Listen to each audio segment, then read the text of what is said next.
All right, guys. Welcome to part 2 of the Unit 4B practice test videos. We're going to get started on polynomial operations, and so we should be starting with number 6. All right, so number 6 and number 7 are just adding polynomials. So there's a couple of different ways you can go about this. I typically just combine like terms, but some people see it better if you line everything up. So let's do that. Let's just for fun.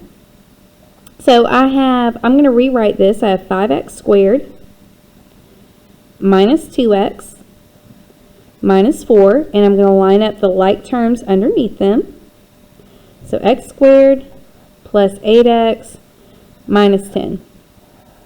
And then now all my like terms are together, so I can just combine them. So 5x and another x squared would be 6x squared. So I'm going to write that to the side.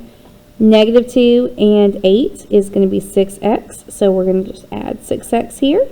And negative 4 and negative 10 is negative 14, so minus 14. And that is my final answer. Okay, we're going to do the same thing on number 7. So let's go ahead and line this up. We have negative 5x cubed plus 4x squared. Now, I don't have a term that's just x, so I'm going to kind of leave a blank there, and then have a minus 3 at the end. And the reason I'm going to leave it blank is because I actually have an x term here, and I don't want to add it with the wrong thing. So I also have a 2x squared that's going to go under here, a negative 4x that's going to go under, and a positive 8. Okay. Again, you can just match up your like terms. That's typically what I do because I'm usually too lazy to write this out like this. But if this helps you see it, then line everything up. Okay, so then just bringing everything down, we have a negative 5x cubed. If I add 4 and 2, we get 6x squared. I don't have anything to combine this negative 4x with, so I'm just going to bring it. Negative 3 and 8 is going to be a positive 5. And so, boom, there's my final answer. Ooh, I hope y'all can read that. Okay. All right. Number 8. We're going to be adding a few more of these geometry-like questions just to get you ready for next year. That's going to help y'all so much. And this is typically how the EOC is going to assess you. It's not going to ask you, hey, add these two polynomials. It's going to give it to you like this and say, hey, find the perimeters. That's why we're doing this. It's not to torture you. It's because this is typically how you're going to be assessed. Okay, so perimeter means distance around. So that means I need to add everything, like every edge of this triangle together. So I'm going to add 8x squared minus 5x plus 4 to this 8x squared minus 5x plus 4. And then I'm also going to add in this 2x plus 3. Okay, so I'm just going to add all my like terms. So 8 and 8 is 16x squared. Excuse me. Negative 5 and negative 5 is negative 10. Negative 10 and 2 is negative 8x. 4 and 4 is 12. 12 and 3 is 15. So my final answer is 16x squared minus 8x plus 15. All right, number 9. I have, now I'm subtracting. So typically the easiest way for me to subtract, and I'm sure there's another way to do it, but I have found it easier and there are fewer mistakes if you distribute your negative. Because if you just try to straight up subtract, and I'm guilty of this, okay? I'm guilty of it. I'm not, no judgment, but, well, I guess grading is kind of judgment. I don't know. But, so, it's an easy mistake, but if I don't distribute my negative, I end up adding where I should be subtracting and subtracting where I should be adding. Like, I'm usually fine for the first 2 terms, but then once you get past 2 terms, I lose track of signs. So don't do that in your head. Write it out. Okay, so I'm going to rewrite this top one just so it's vertical. So 4x squared plus 5x minus 9 And then with my distributed sign, so negative, this negative goes with the 2x squared, and so that's going to be negative 2x squared. This negative goes with this negative 6 and becomes positive 6x, and then negative 5 will make this negative 5. The negative goes with that positive 5. Okay, and now I can combine like terms, and it's subtracting because I've changed all my signs, so that helps. So 4 minus 2 is 2x squared. 5 plus 6 is 11x. Negative 9 and negative 5 is negative 14. So I'm just going to rewrite it to the side so everybody can see this. So this will be 2x squared plus 11x minus 14.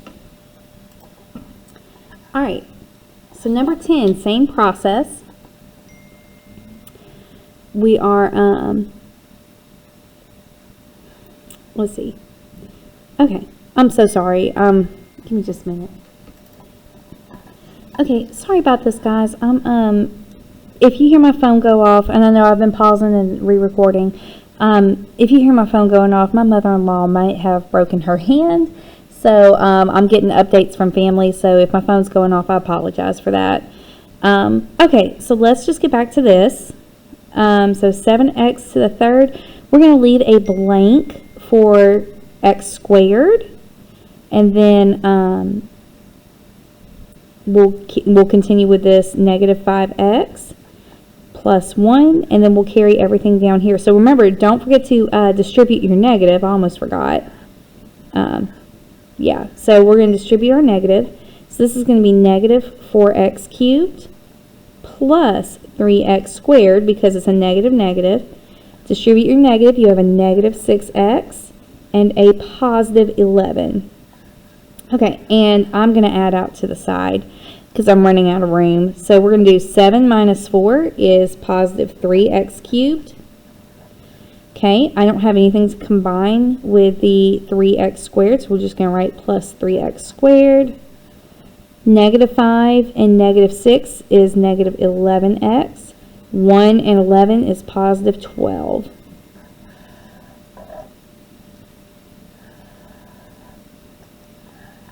Okay. All right, so number 11 is a basic distributive property problem. So we're going to just take this negative 7 and distribute, or negative 7x and distribute. So 3 times negative 7 is negative 21x squared. Negative 7 times negative 9 is going to be positive 63x. That x carried. Okay, that's it. Easy peasy. Lemon squeezy. Okay. Number 12. Number 12. So we're going to simplify this. This is just multiplying binomials.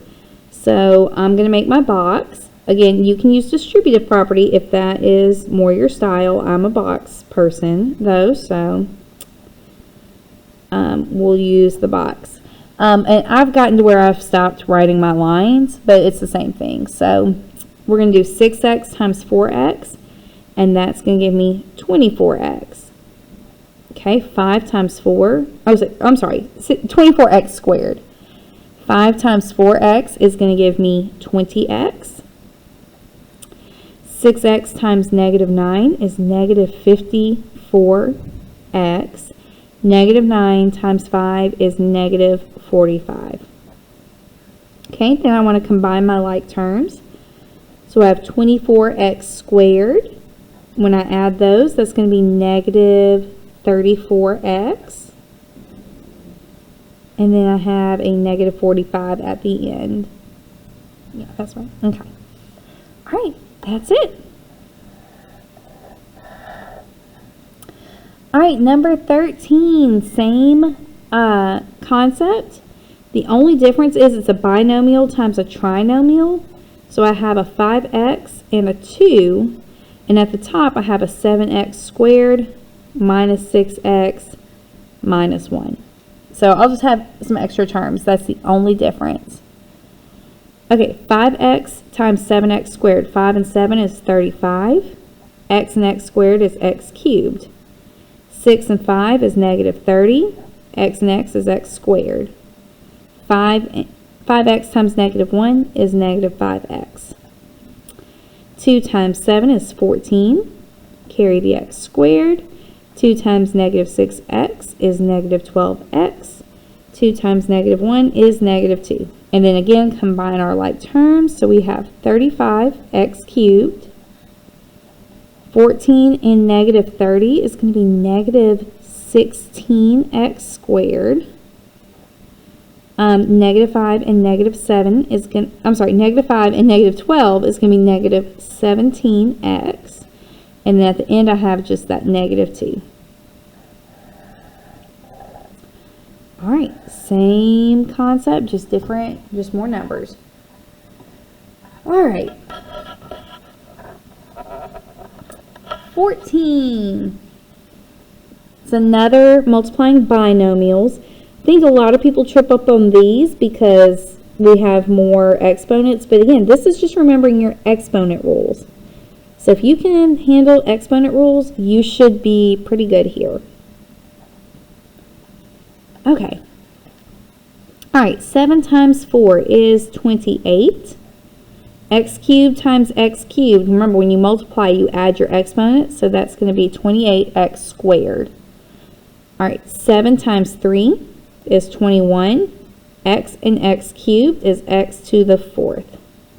That went out of order, but that's okay because it's the same thing.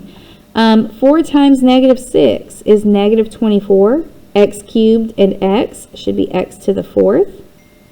3x and negative 6x will give you negative 18x squared. And then we'll combine our like terms. So that gives us 28x squared. Negative 24 and positive 21 will leave you with negative 3x to the 4th. And at the end, we have negative 18x squared. Okay. All right. And then number 15, I think this is where I'm gonna do 15, and then I think I'm gonna stop here and then do all the factoring in a third video. All right, so number 15, find the area of the trapezoid. Show all the work. So this is, you've seen this problem multiple times. So if you took the Unit 4 test, Unit 4A test, you had this problem. If you did a retake, you saw this problem again. And it's one of those that a lot of people have screwed up, so we're throwing it back on here. So it's another opportunity to get this one right. Fortunately, it's on the multiple choice section this time, so yay! Okay. All right, so we have the formula for the area of a trapezoid. Okay, so it's 1/2 times base 1 plus base 2 times the height. So our bases are these two parallel horizontal pieces.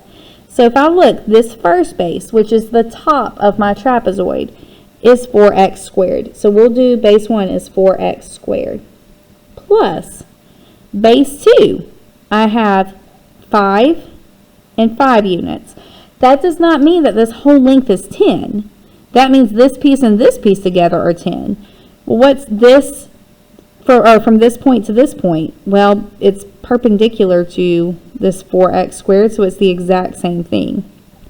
So my bottom base is 4x squared plus 5 plus 5, which is 4x squared plus 5 and 5 is 10.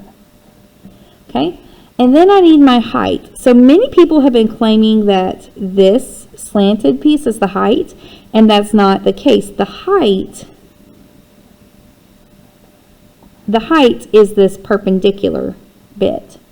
So we don't have the height, but what we do have is a right triangle. So if you remember, to find the missing side of a right triangle, we use Pythagorean theorem. And what's super important, this is your hypotenuse, which is that slanted piece. So we're going to plug 13 in for that, so for our hypotenuse. And then we have 5 squared for A. And then we don't know B, but that is our height. So let's go ahead and replace it with H so that we remember that that's our height. So I get 25 plus h squared equals 169. I'm just squaring. I'm going to subtract 25 from each side, and I get h squared is equal to 144. And then to get the height, we take the square root. So h is equal to 12. So that is my height. That's going to go at the end of this formula. Okay, so now I've got some simplifying to do.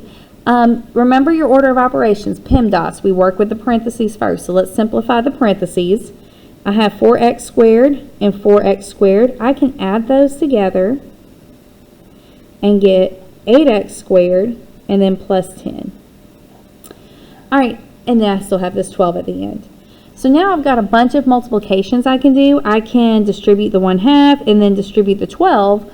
Or, to make this a little bit easier, I can multiply 1/2 and 12. So what's half of 12? 6. So I have 6 times 8x squared plus 10. And instead of doing two different distributive property problems, let's just do one distribution. Distribute my 6. 6 times 8 is 48 x squared, and 6 times 10 is 60. And that is my area of my trapezoid.